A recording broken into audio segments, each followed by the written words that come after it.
दोस्तों क्या होगा अगर हम एक चमचमाती हुई कार को मिट्टी में 3 महीने के लिए दफन कर दे। ये एक्सपेरिमेंट किया है मिस्टर इंडियन हैकर ने। वीडियो क्रेडिट भी उन्हीं को जाता है। आप देख सकते हैं कि कार को मिट्टी में दफन करने का काम जारी है। आज की वीडियो को शाउट आउट है मून गेमिंग। जाके भाई के चैनल को सब्सक्राइब लाजमी कीजिएगा।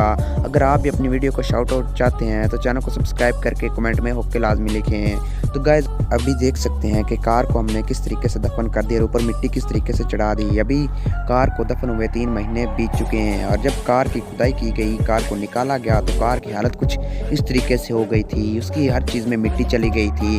कार की हालत पहले देख सकते हैं इस तरीके से थी, लेकिन अब इस तरीके से हो गई।